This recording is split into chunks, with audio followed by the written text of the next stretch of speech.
حال ہے اللہ کے رسول علیہ السلام ارشاد فرماتے ہیں، سرکار فرماتے ہیں اللہ یزید کو کبھی برکت نہ دے. سرکار کہتے ہیں اللہ اس کو کبھی برکت نہ دے کیونکہ وہ قاتل ہے میری اولاد کا، وہ میری اولاد کو قتل کرنے والا ہے. اور سرکار ابدقرار صلی اللہ علیہ وآلہ وسلم فرماتے ہیں کہ جس نے میری آل کو قتل کیا، جس نے میری آل کو شہید کیا، اللہ رب العزت کا روئے زمین پر وہ سب سے بڑا دشمن ہے. اللہ کا غصہ اور جلال اگر سب سے زیادہ کسی پر ہوگا. سبسکرائب کیجیے ہمارے چینل نور رضا کو اور بیل آئیکن کو پریس کیجیے جس سے آپ کو ہماری نیو ویڈیو کی نوٹیفیکیشن ملتی رہے. آقا صلی اللہ علیہ وسلم کے دیوانوں، اللہ کے حبیب صلی اللہ علیہ وآلہ وسلم نے فرمایا کہ کاٹ کھانے والی حکومت آئے گی، سنتوں کو مٹا دیا جائے گا، لوگوں کا قتل عام ہوگا، سنتوں کو بدلا جائے گا.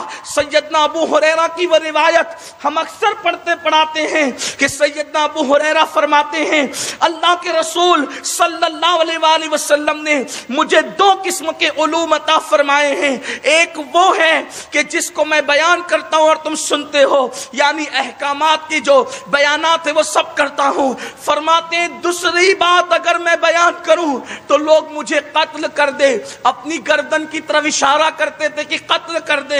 اس کی شرح میں ملا علی قاری رحمت اللہ علیہ لکھتے ہیں کہ آخر وہ کون سا علم تھا جس کو بیان کرنے سے ابو ہریرہ کی جان جانے کا خطرہ تھا. تو ملا علی قاری کہتے ہیں وہ پیشن گوئیاں تھی، وہ نشانیاں تھی قیامت کی کہ اللہ اکبر، اللہ کے رسول کے بعد کیسے ظلم ہوں گے امت پر، حاکم لوگ کیسے دین کو بدلنے کی کوشش کریں گے، سنتوں کو مٹانے کی کیسے کوشش کریں گے.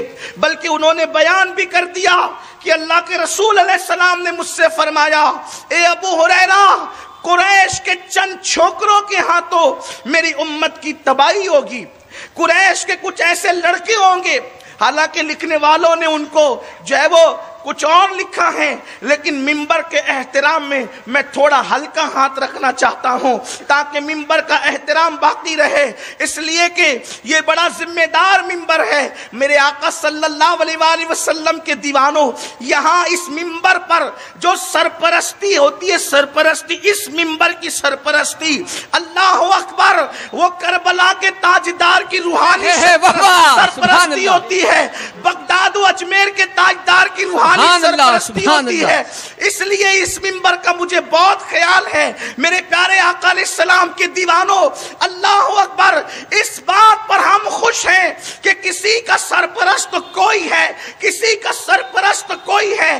ہمارے سروں پہ ان کے سائے ہیں جن کے دشمن بھی ان کی فضیلتوں کا انکار نہیں کر سکتے.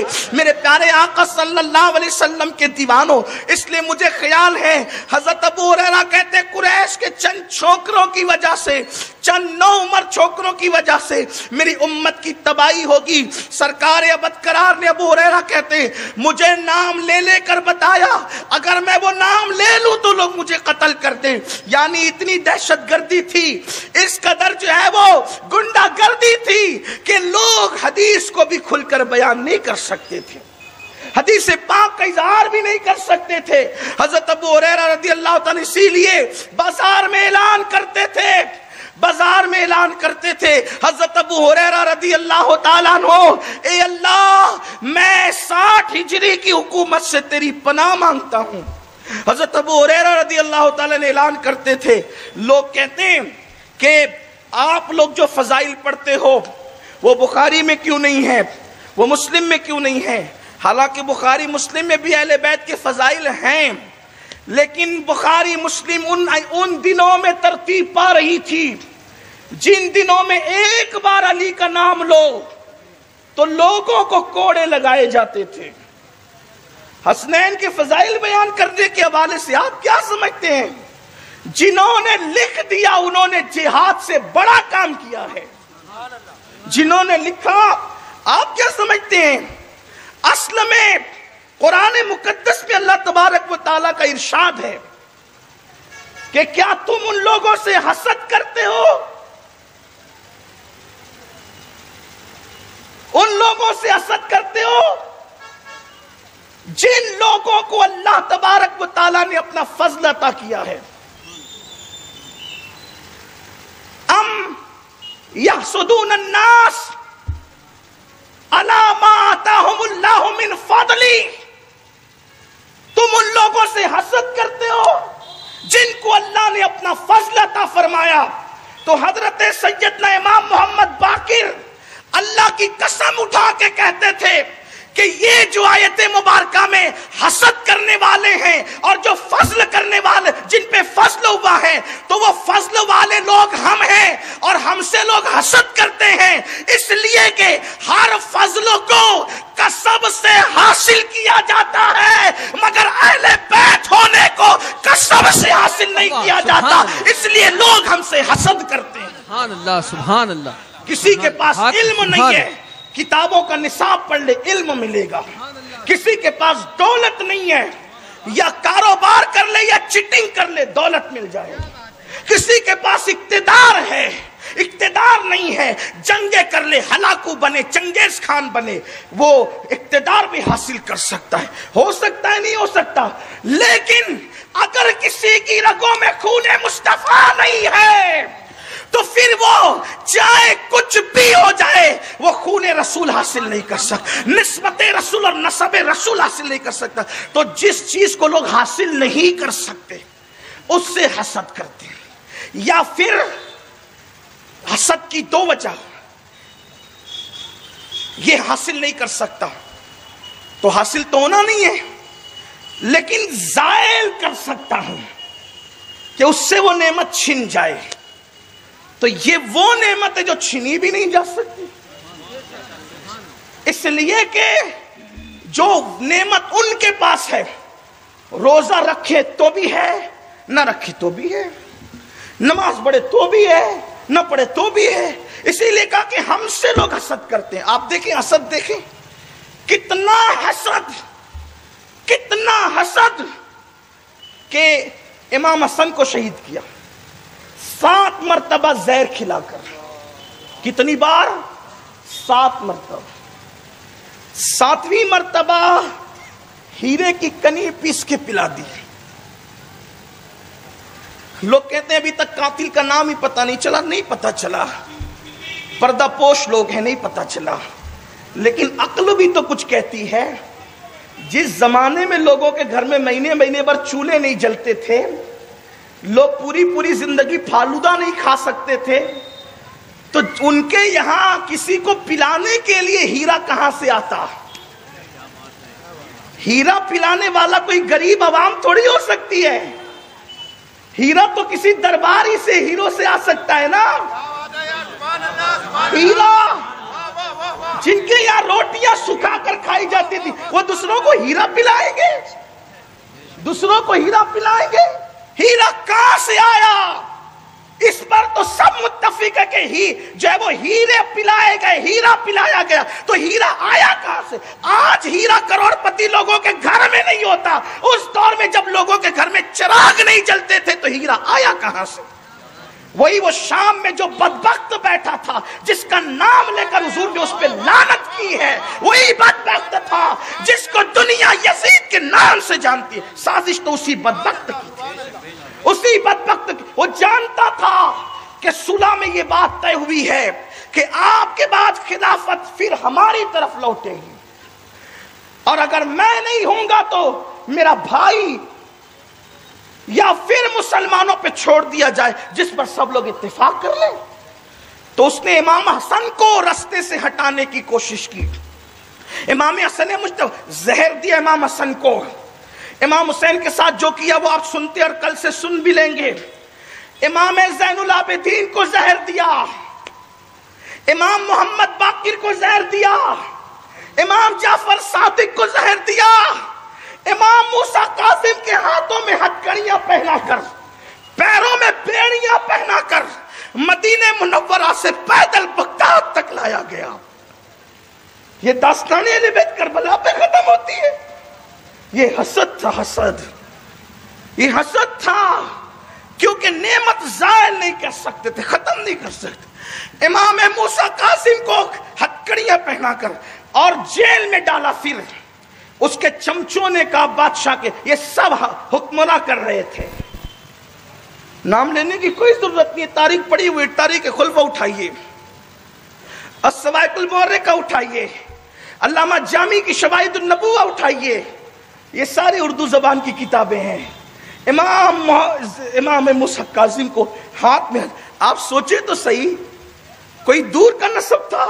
موسیٰ کاظم بیٹے ہیں حضرت امام جعفر صادق کے، امام جعفر صادق بیٹے ہیں امام محمد باقر کے، امام باقر بیٹے ہیں حضرت سیدنا امام زین العابدین کے، وہ بیٹے امام حسین کے. یہ نسب کوئی بھولا ہوا نسب تو نہیں تھا. حضرت زید کو شہید کیا گیا، ان کا لاشا بازار میں لٹکایا، اور کہ یہ سردی اور گرمی کے اثر سے جب ان کے کپڑے گر جائیں گے تو یہ ذلیل ہو جائیں گے، لیکن جن کو خدا نے عزتیں دی ہے ان کے کپڑے چھین کر کوئی ذلیل کر سکتا ہے؟ جب کپڑے گرنے لگے تو مکڑی نے جالا تنا. حضرت زید کے وجود پہ مکڑی نے، ارے کیا سمجھتے ہو کہ تم صرف مسلمان حسینی ہو؟ قدرت نے جانوروں کو بھی حسینی بنا دیا. حسینی اس معنی میں کہ وہ حسین سے محبت کرتے، جو حسین سے محبت کرے وہ حسینی ہے. اگر اس معنی میں کہوں حدیث کی روشنی میں تو پھر جنت بھی حسینی ہے. سبحان اللہ سبحان اللہ. نعرہ تکبیر، نعرہ رسالت، نعرہ حیدری، فیضان شہید کربلا. سبحان اللہ سبحان اللہ سبحان اللہ. خطیب صاحب آپ یزید کو حدیث قسطنطنیہ میں گھسیڑ کے جنت میں داخل کر رہے ہیں. آپ جنت سے بھی تو پوچھو کہ وہ قبول کرے گی کہ نہیں کرے گی. آپ جنت سے بھی تو پوچھو، اس لیے کہ سب جنت کے متلاشی ہیں اور جنت بھی کسی کی طالب ہے. جنت مانگنے والوں، مینا تک جانے والوں جنت مانگنے کے لیے، عرفات تک جانے والوں جنت مانگنے کے لیے، افطار کے وقت میں رو رو کے جنت تم بھی مانگتے ہو، میں بھی مانگتا ہوں، لیکن اللہ سے پوچھو اللہ یہ جنت بھی کسی کو مانگتی ہے؟ تو حدیث پاک میں ہے کہ کوئی مطلوب جنت بھی ہے، کوئی مقصود جنت بھی ہے، کوئی محبوب جنت بھی ہے. وہ مطلوب جنت کون ہے، مقصود جنت کون ہے، محبوب جنت کون ہے؟ موضوع نہیں، ضعیف نہیں، حدیث صحیح ہے. اور وہ حدیث صحیح ہے جس کو ابن الجوزی جیسا بھی صحیح مانتا ہے کہ جب سب جنتی جنت میں جائیں گے تو جنت کہے گی اللہ تو نے مجھ سے وعدہ کیا تھا، اللہ تو نے مجھ سے وعدہ کیا تھا کہ تو 2 ستونوں سے مجھے زینت دے گا، مجھے سجائے گا، مجھے سنوارے گا. وقت کی قلت میرے پاس ہے، مجھے اس کا احساس ہے، مگر آج میں اس کو آپ کے سامنے پڑھنا چاہتا ہوں اگر آپ کا ذہن حاضر ہے تو. اس لیے کہ جنت کیا کہہ رہی ہے؟ اللہ تو نے کیا مجھ سے وعدہ نہیں کیا تھا کہ تو مجھے 2 ستونوں سے سجائے گا، سنوارے گا، مجھے زینت دے گا. آپ سے پوچھتا ہوں جنت کی زینت میں کیا کمی ہے؟ وہاں تو باغ ہے، وہاں بہار ہے، وہاں دریا بہ رہے ہیں، بہیں گے نہیں، بہ رہے ہیں. تحتی الانہار قرآن کہتا ہے، وہاں باغات ہیں. قرآن کہتا ہے وہاں پرندے ہیں. قرآن کہتا ہے وہاں غذائیں ہیں. قرآن کہتا ہے وہاں حورے ہیں، خوبصورت حورے ہیں، وہاں غلماں ہیں، وہاں پودے ہیں، وہاں پھول ہے، وہاں پھل ہے. اور لیکن وہاں کے پھل پھول ان کا نام بھی انگور ہے، تمہارے انگوروں کی طرح، مگر وہ تمہارے انگوروں کی طرح لذیذ نہیں ہے. ان کی لذت الگ ہے. آدھا انگور کھا کے رکھ دو تو سڑ جائے. وہاں کے انگور کی شان یہ ہے آدھا کھا کے رکھ دو تو سڑے نہیں بلکہ پھر واپس سے وہ پورا ہو جائے. یہاں کا آدھا کھانا کھاؤ آدھا بچا دو تو سڑ جائے. وہاں کا حال یہ ہے، یہاں مانگنا پڑتا ہے یہ لاؤ وہ لاؤ وہ لاؤ. وہاں صرف سوچو کہ کاش میں پرندہ فلاں رنگ کا کھاتا، وہ پرندہ اڑ کے آئے گا بھنا ہوا، آدھا کھاؤ کے چھوڑ دیا پھر وہ پورا ہو کے اڑ کر چلا جائے گا. یہ جنت ہے. جنت میں کمی کیا ہے؟ بلکہ یہ بیان کرو مختصر میں، جہاں روک ٹوک نہیں ہے اسی کو جنت کہتے ہیں ایک، اور جہاں کوئی کمی نہیں ہے جہاں کمی نہیں ہے اس کو کہتے ہیں جنت، اور اس چیزوں کو استعمال میں روک ٹوک نہ اس کو کہتے ہیں جنت۔ یہاں 4 کی قید ہے، وہاں کوئی قید نہیں ہے، وہاں کوئی قید نہیں ہے۔ یہاں ادھر ادھر گھومنے پھرنے پہ کھانے پینے بھی پابندی ہے، شوگر ہو گئی تو میٹھا مت کھاؤ، وہاں کوئی شوگر نہیں ہے۔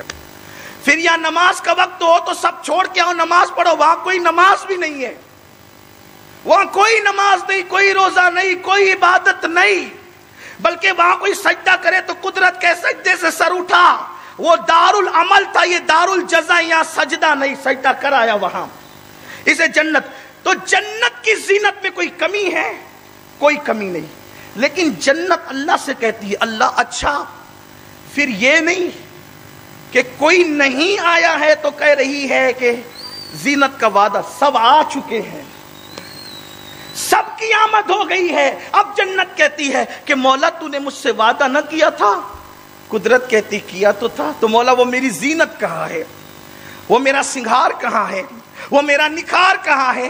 تو قدرت کے بھی تو دینے کے کتنے خوبصورت انداز ہے۔ قدرت کہے گی فرشتوں سے یہاں سے پردہ اٹھاؤ، یہاں سے پردہ اٹھاؤ، تو جب پردہ اٹھایا جائے گا تو قدرت کہے گی یہ تیرے 2 ستون اور تیری زینت ہے۔ اس وقت جب دیکھیں گے تو وہ کوئی اور نہیں ہوگا، ایک ستون حسن ہوں گے، دوسرے ستون حسین ہوں۔ بلکہ حدیث پاک ہے سرکار نے، دیکھو جب کوئی عورت کو سجاتے ہیں نا تو اس کے کانوں میں بالیاں ڈالتے، کیا ڈالتے ہیں اس کے کان میں؟ بالیاں، اس کو کہتے ہیں گوشوارے۔ کیا کہتے ہیں اس کو؟ گوشوارے۔ عورت کے کان میں بالیاں پڑے اس کو کہتے ہیں گوشوارے۔